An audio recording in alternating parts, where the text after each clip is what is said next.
Vous écoutez l'épisode 147 du podcast Business en spa esthétique. J'ai recréé mon équilibre de vie, une histoire de réussite avec Malouane Mariel.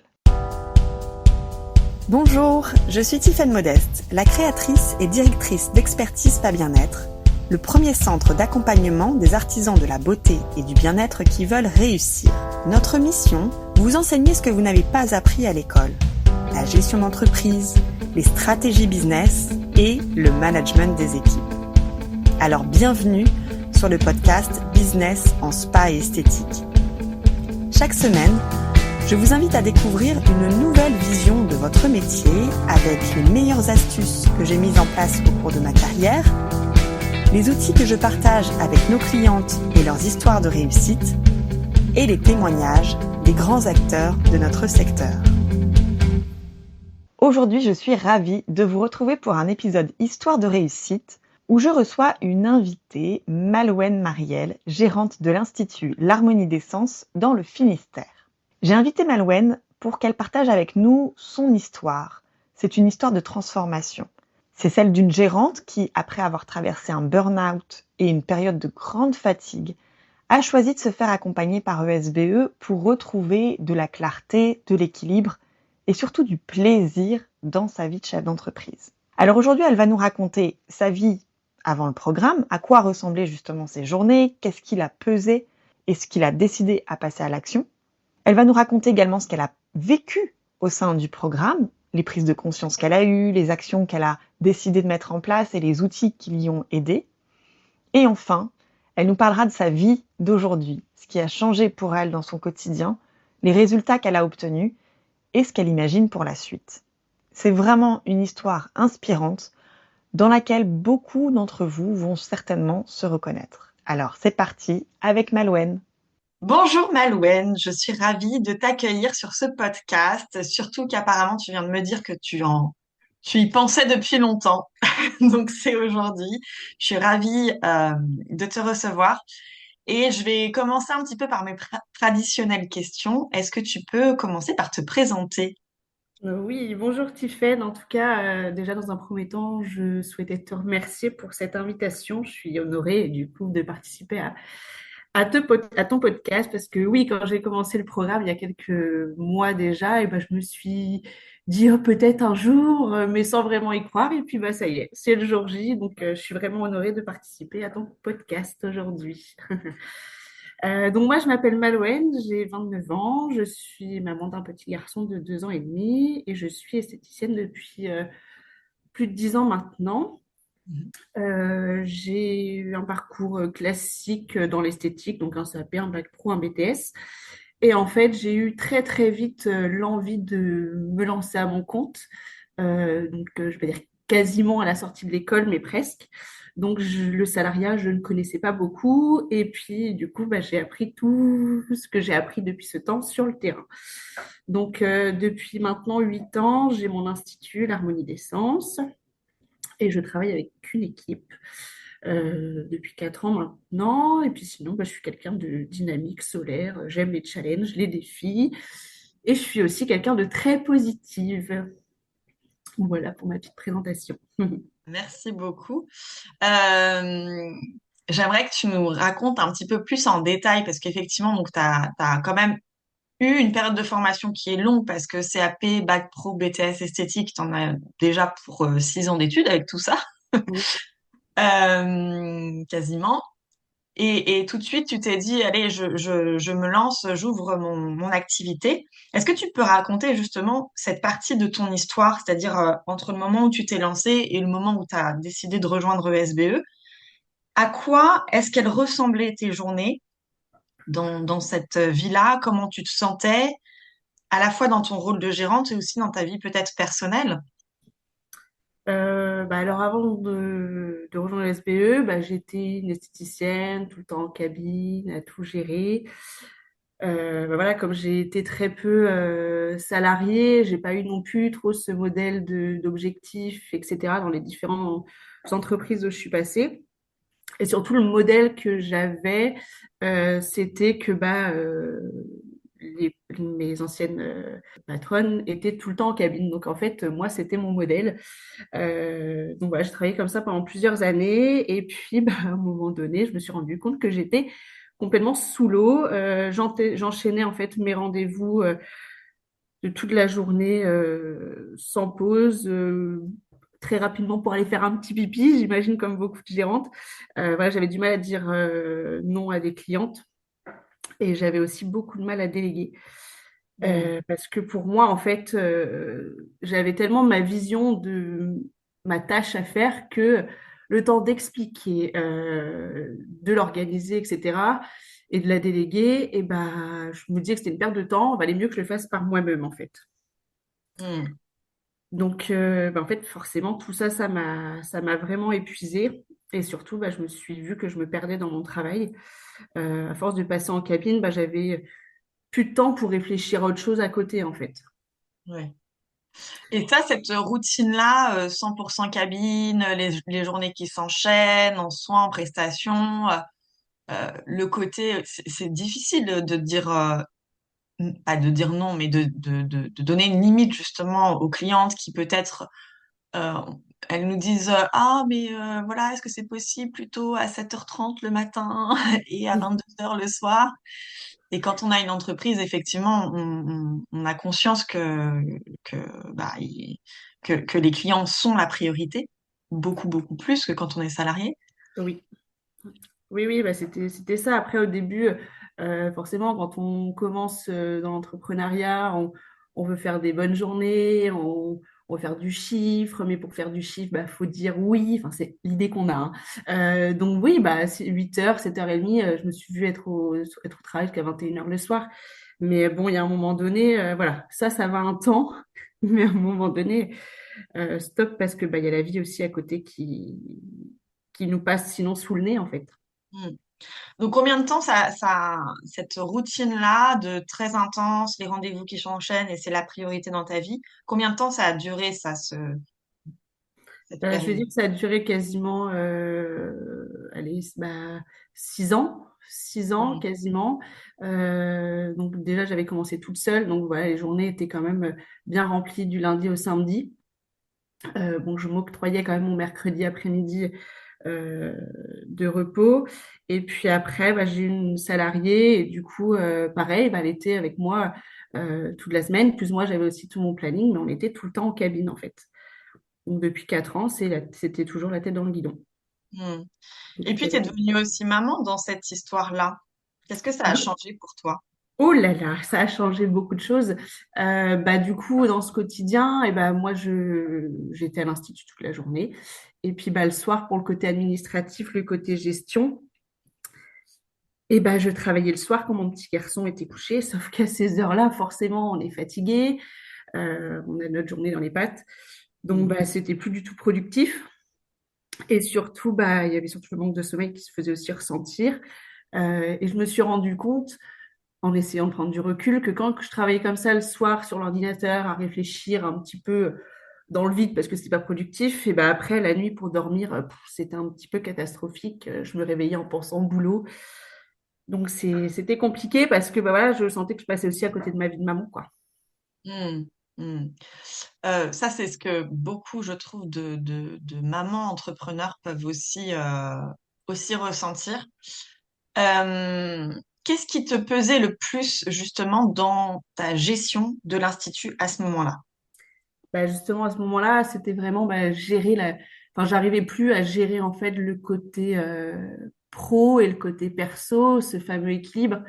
euh, que j'arrivais pas à mettre en place, que j'arrivais pas à trouver, parce qu'en plus j'avais mon conjoint qui était souvent absent pour les raisons professionnelles, donc il fallait gérer tout le quotidien de l'entreprise toute seule et toute la gestion de la maison et de la famille toute seule. Donc voilà, à un moment donné, ça a été vraiment une grosse difficulté en fait à ce moment-là avant de rejoindre le programme.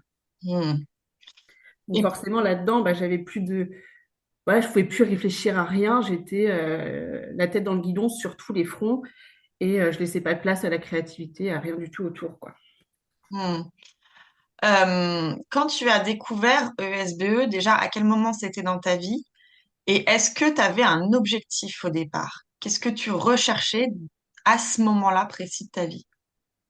Euh, Quand j'ai découvert le SBE, mon objectif était simple. J'avais besoin d'être accompagnée, qu'on me tienne par la main parce que je voulais plus du tout subir mon travail. Parce que voilà, cet équilibre, encore une fois, c'était trop compliqué. Et j'avais surtout besoin qu'on m'aide à sortir la tête de l'eau pour retrouver mon équilibre. Après, il y a eu des moments un peu plus difficiles où, bah voilà, on me disait, mais ça va, ton travail? Je dis, oui, oui, j'aime ce que je fais, mais en fait, je comprends pas, quoi. Là, je suis fatiguée. Il y avait quelque chose qui n'allait pas, en fait. Hmm. Parce que justement, tout reposait sur tes épaules, en fait. Bah oui, et puis bon, elles sont quand même petites, nos petites épaules, même si il y a du poids quand même dessus, donc faut tenir. Mais là, j'avoue que là, je tenais plus. Ouais.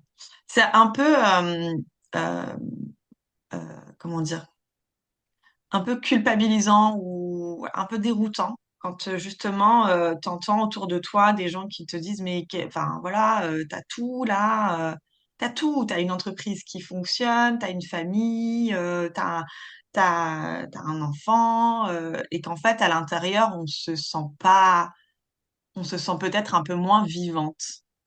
Oui, c'était ça. Et puis, bah, on doit porter toutes les casquettes. Alors déjà, bon, dans le monde qu'on est aujourd'hui, même si ça évolue, la femme a quand même des casquettes importantes. Mais là, il y avait toutes ces casquettes et non, je pouvais plus saturer. Et puis, bah voilà, à un moment donné, il faut se l'avouer, on n'est pas des machines non plus. Hmm, exactement. Alors, qu'est-ce qui t'as croisé notre route? Qu'est-ce qui t'a décidé justement à franchir le pas? Parce que t'étais quand même à ce moment-là dans la fatigue intense. Qu'est-ce qui t'a aidé à te dire, OK, là, j'ai besoin et j'ai envie d'avancer différemment. Alors, bah, il y a eu plusieurs étapes hein, pour passer à l'action. Déjà, c'était prendre conscience que je faisais un burn-out. Hmm. Parce que le mot, bon, aujourd'hui, on l'utilise, mais il n'est pas facile non plus à se l'avouer, à se l'approprier parce qu'on se croit forte. Et en fait, pour la petite histoire, ce qui m'a fait prendre conscience, c'est que ben, mon conjoint n'était pas là. Et puis un soir, j'étais au lit et puis je me suis effondrée. J'étais en boule dans mon lit.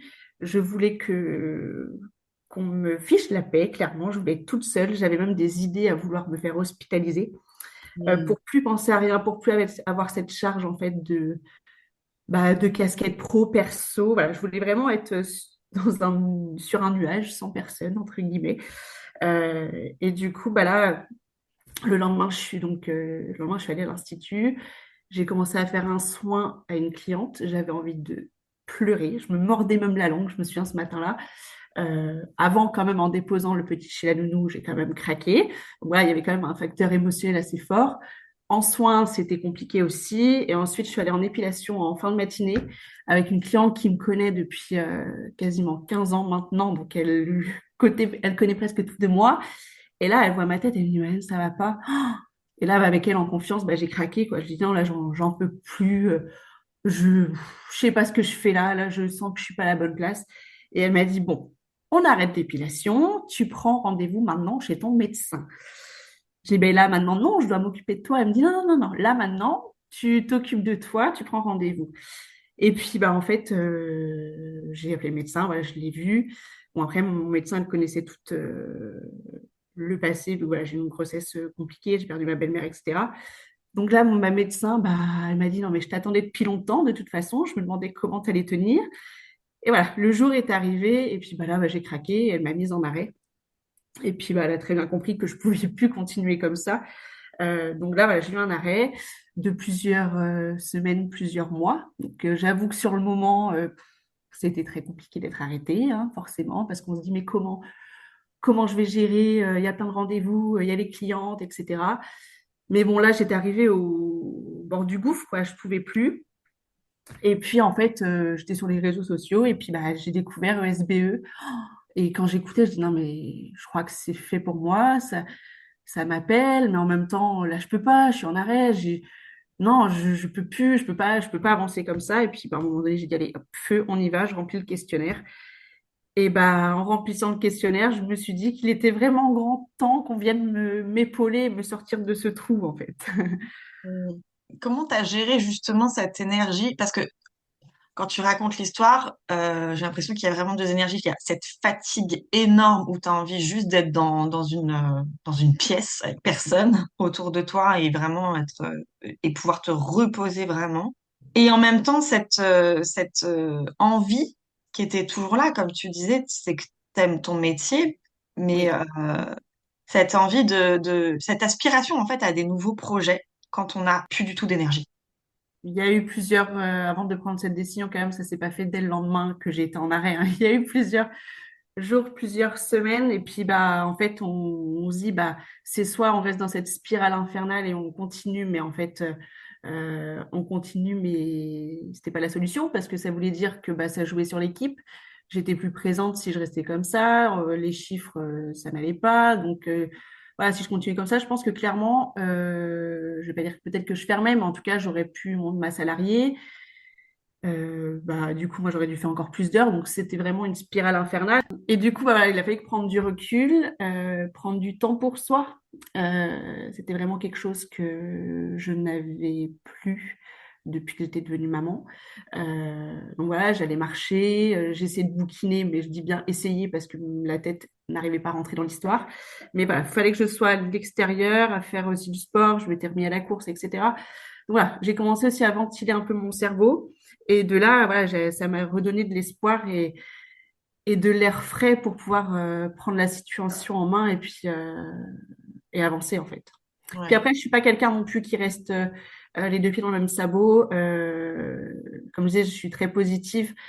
Et oui, là, ce côté-là, ça a été dur, mais dans cette partie dure, il fallait que je vois les petites lumières. Et donc, voilà, j'ai réussi à les trouver. Hmm. Alors justement, j'aimerais qu'on parle un peu plus de ta vie dans le programme, c'est-à-dire que tu vis ce burn-out, tu te dis, OK, j'ai besoin d'un renouveau, j'y vais. Quand tu es arrivé dans le programme, est-ce qu'il y a une chose qui t'a le plus surprise ou marquée? Ah oui, quand je suis arrivée dans le programme, vraiment, ce qui m'a le plus marqué, ça a été la structure, que les cahiers d'exercice arrivent comme ça par la poste. Et je finissais presque un module, pouf, il y avait un autre cahier qui arrivait. Du fait que la plateforme aussi soit hyper structurée, carrée, on sent tout de suite que voilà que le programme il est maîtrisé, que c'est concret, et du coup, bah, ça met énormément en confiance, et puis que c'est pas du vent en fait.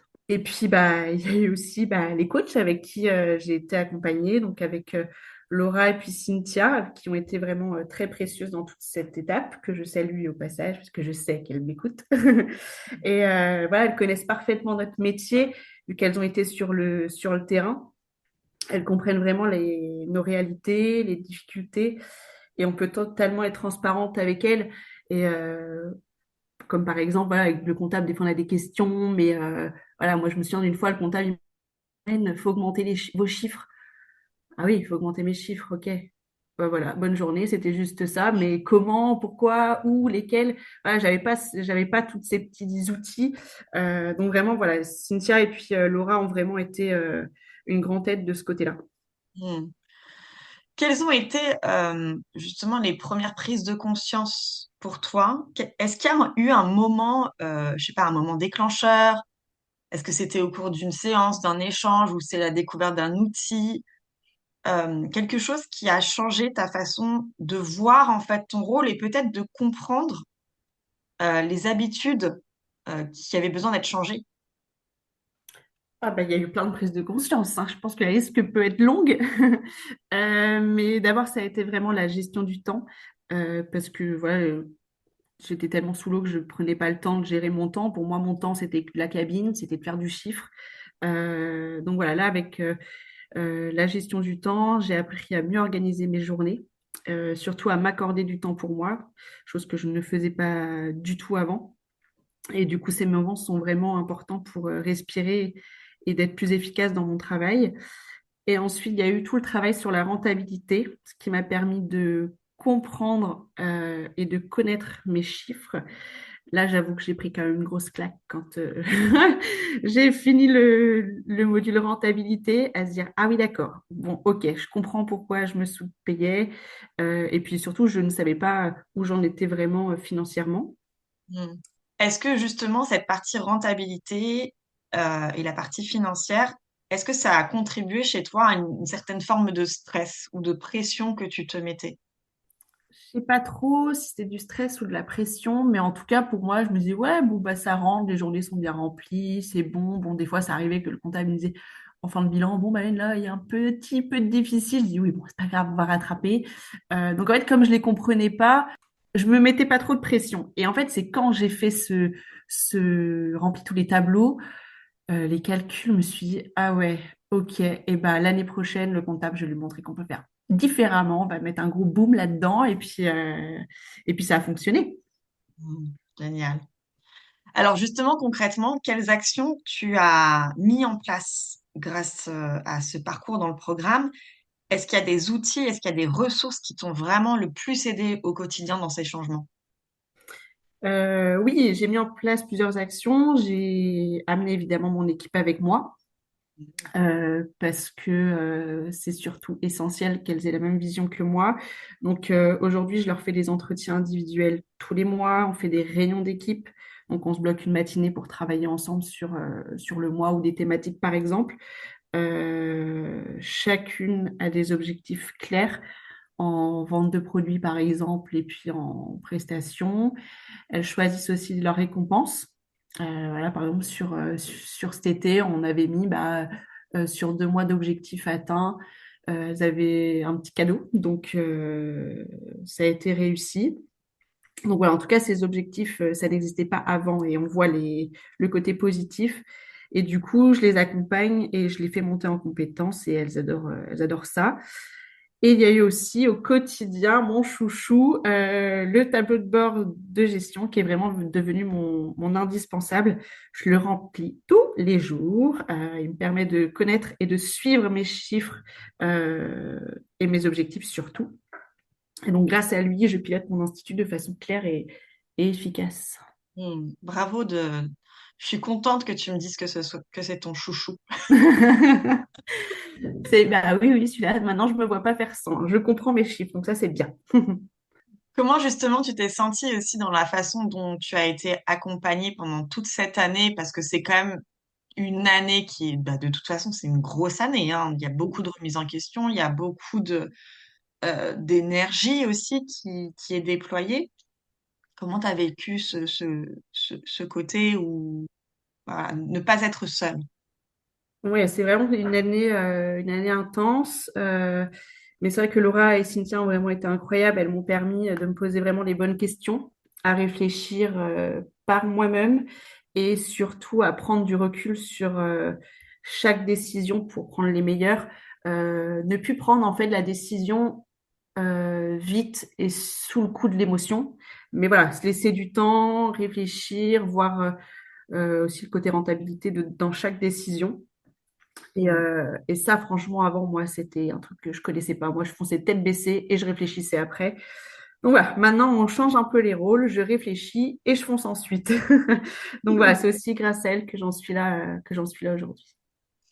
Et comment est-ce que tu vois un petit peu avec le recul l'évolution aussi de ton état d'esprit au fil des mois? Ah bah, mon état d'esprit a été sacrément chamboulé hein, depuis le début de la formation. D'apprendre ces nouvelles techniques de gestion, ça a aussi complètement évolué chez moi. Je suis passée du coup d'une esthéticienne qui était coincée en cabine à une vraie chef d'entreprise. J'ai aussi pris conscience que travailler derrière un ordi pouvait, entre guillemets, nous faire gagner de l'argent, parce que moi, c'était quelque chose avant, je me disais, bah non, moi, il faut que je sois en cabine pour gagner de l'argent. Je vois pas qu'est-ce que je peux faire derrière un ordinateur ou à prendre des notes ou à travailler de la maison. Donc ça aussi, ça a vraiment changé. Donc aujourd'hui, je suis vraiment sereine, je suis claire dans ce que je veux et je sais surtout aussi ce que je ne veux plus et je me donne les moyens d'y arriver. Et je prends aussi énormément de recul. Ça, c'est vraiment un exercice incroyable dans sa prise de décision. Et bravo, du coup, pour tout ce que tu as fait autour de ça. Et alors, en résumé, si tu devais décrire l'accompagnement que tu as reçu en un mot. C'est dur en un mot aussi, hein. Je dirais vraiment une ressource parce que ça a été une ressource sur tous les plans, professionnels et personnels, pour retrouver l'équilibre que j'avais besoin en fait. Hmm, hmm, hmm. Alors, maintenant que cette année s'est passée ensemble, est-ce que tu peux nous raconter un peu ta vie d'aujourd'hui, après tout ce parcours? Comment est-ce que tu te sens là aujourd'hui dans ton rôle de chef d'entreprise? Aujourd'hui, je me sens équilibrée. Je prends du plaisir à chapeauter tous les petits points d'une gérante. J'arrive à faire à la part des choses, pardon, au travail avec le temps en cabine et le temps en administratif. Je me sens aussi beaucoup mieux dans le management parce que voilà, ça c'était vraiment quelque chose que j'avais pas appris à l'école et que j'avais jamais eu non plus en entreprise. Et surtout, je vois aussi que le chiffre d'affaires a augmenté. J'arrive aussi à couper entre les deux parties, soit quand je quitte l'institut ou quand je ferme mon PC. Voilà, je coupe du boulot, alors qu'avant c'était vraiment omniprésent. Donc aujourd'hui, j'arrive à profiter de ma famille pleinement, de mes amis, et tout en faisant continuer l'entreprise forcément. Et j'arrive à me prendre du temps pour moi, et ça avant c'était pas possible, et maintenant c'est possible. C'est déjà énormissime. Peut-être juste parler un peu des chiffres, parce que quels résultats en fait tu as pu observer? J'ai beaucoup aimé le fait que tu dises que avant tu pensais que pour gagner de l'argent, il fallait que toi tu sois en production, en cabine à 100% et que tu as vu qu'en fait tu pouvais aussi gagner de l'argent en faisant ta stratégie, en gérant vraiment ton entreprise. Est-ce que tu as observé des résultats par rapport à ça? Oui, là-dessus, sur les objectifs, forcément, ça a bien évolué. Par exemple, sur les ventes, on a fait plus 75% de ventes Hmm. de produits par rapport à l'année dernière. Sur les prestations, on était à plus 30%. Hmm. Donc pareil, sur les prestations, j'ai fait un gros tri hein, de ce que je voulais, ce que je voulais garder, ce que je ne voulais plus. Et j'ai réussi à me repositionner. Donc forcément, bah, le chiffre d'affaires global ensuite a évolué aussi de son côté. Ouais, donc ça a apporté vraiment une puissance, hein, et bravo, c'est des résultats top. Et ça continue encore parce que j'ai repris d'autres décisions qui, sur le moment, je disais non, ça, je peux pas arrêter quand même. Non, pas tout de suite. Je disais à Laura, ça fait trop là d'un coup. Elle me dit oui, mais va falloir. Et ben ça y est, là c'est bon, je me suis bien recentrée. Elle était contente quand je lui ai dit ça. Si tu te compares justement à il y a un an, avec voilà, l'année dernière, qu'est-ce qui a changé le plus dans ta vie professionnelle, d'une part, et qu'est-ce qui a aussi le plus changé dans ta vie personnelle? Bah, si je me compare avec il y a un an, c'est simple, hein. Il y a un an, j'étais au fond de mon lit, en train de pleurer. Aujourd'hui, c'est tout l'inverse. J'ai retrouvé la dynamique, la motivation, et avec cette envie toujours d'aller plus loin. Et j'ai réussi du coup à aller chercher ce que je voulais. C'était vraiment l'équilibre pro-perso, être à 100% dans mon travail quand je suis au travail, et être à 100% quand je suis en famille, et être à 100% quand je suis avec moi-même également. C'est une très très belle histoire. Bravo en tout cas pour le chemin que tu as fait cette année. Et dans ta relation avec ton entreprise, parce que quand on a un gros coup de fatigue et qu'on a vraiment envie de... Parfois, on a toute envie un peu d'envoyer valser. Qu'est-ce qui a changé là, aujourd'hui, dans la relation que tu as avec ton entreprise? Et est-ce que t'es fier aussi de ce que tu as construit? J'ai entendu cette fierté. Bah, ce qui a vraiment changé dans ma relation avec l'entreprise, c'est que j'ai appris à faire la part des choses. On est avant tout humain, humaine.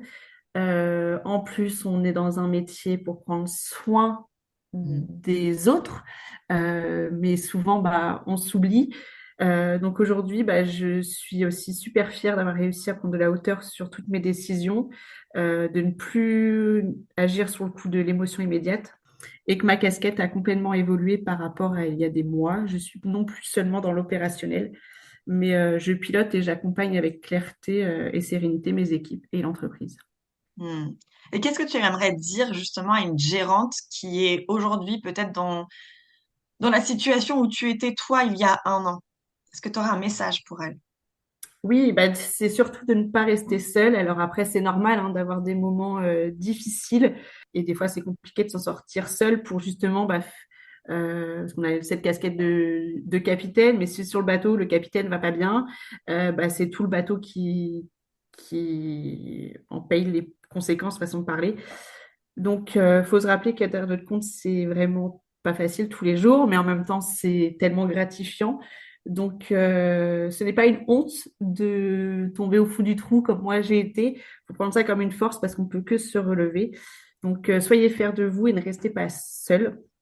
Donc, c'est pour ça que moi, je vous recommanderais fortement de vous faire accompagner par quelqu'un de l'équipe de SBE pour reprendre confiance en vous et de passer à l'action, en fait. Hmm.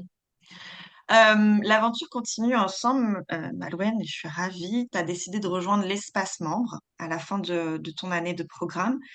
Qu'est-ce qui t'a donné envie justement de continuer cette aventure dans ta vie de chef d'entreprise avec nous? Oui, j'ai rejoint du coup l'espace membre là récemment pour justement continuer sur ma lancée. Alors oui, là c'est beaucoup moins intense forcément l'espace membre que le programme initial, mais je pense que c'est tout aussi précieux. On a encore beaucoup de choses à apprendre. Puis je vois déjà que les échanges et puis la communauté apportent beaucoup. Donc, je lis les messages, je vois les discussions, je vois que ça fait grandir. J'ai vu aussi les petites vidéos que tu as fait, toi, Tiffaine, sur les 10 ans de SBE et je trouve que ça nous donne aussi encore plus de motivation pour aller encore plus haut pour nous toutes, en fait. Hmm. Est-ce que tu as des projets, des envies pour la suite, maintenant que tu as recréé justement cet équilibre? Qu'est-ce qui est dans ta tête? Il y a plein de choses dans ma tête, mais pour l'instant, vraiment, j'ai envie de consolider encore ces fondations-là qu'on vient de refaire pour maintenir le cap. Je voudrais faire aussi grandir en compétences l'équipe, donc que l'équipe se forme, que moi aussi je continue encore à me former pour garder cette casquette et continuer surtout à m'épanouir. Et je suis sûre que tout ça va mener après par la suite pour de très beaux projets dans les années à venir. Hmm. Merci beaucoup, Malouane, pour ton histoire je pense, il y a beaucoup de gérantes qui ont vécu cette énorme fatigue. Moi, j'ai eu mon petit épisode aussi. Ça- C'est un vrai sujet d'actualité et je te remercie beaucoup pour ton témoignage et bravo pour ce que tu en as fait. Et je suis persuadée de ça aussi, c'est-à-dire que quand on vit cette période de mise au repos, entre guillemets, euh, gardons à l'esprit que c'est comme ça aussi que le renouveau se fait, qu'on retrouve une créativité et surtout qu'on retrouve du plaisir dans ce qu'on veut, dans ce qu'on veut plus, on fait du tri. Donc c'est aussi des périodes de renouveau qui sont importantes et qui font partie de notre histoire quand on est chef d'entreprise. Donc un immense merci à toi, Malouane, pour, euh, pour ce temps passé ensemble dans le podcast. Merci Tiffaine, à toi surtout. Et c'est aussi grâce à vous que j'en suis là aujourd'hui surtout.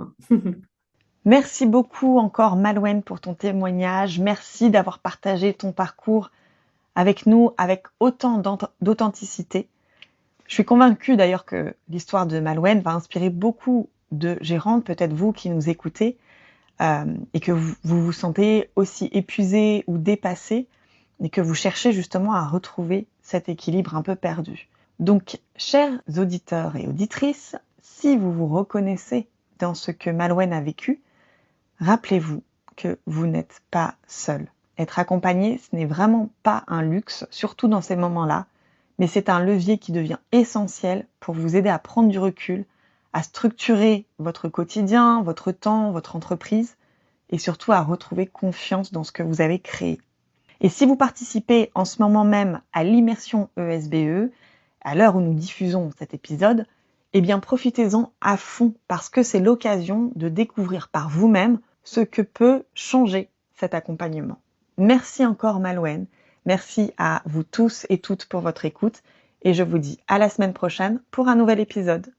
Si vous souhaitez aller plus loin et transformer votre activité et vos méthodes de travail, rendez-vous sur notre site internet expertise-spa-bien-être.fr. Découvrez le programme d'accompagnement et les cours ESBE conçus pour vous aider à développer vos compétences et faire de votre activité un véritable succès.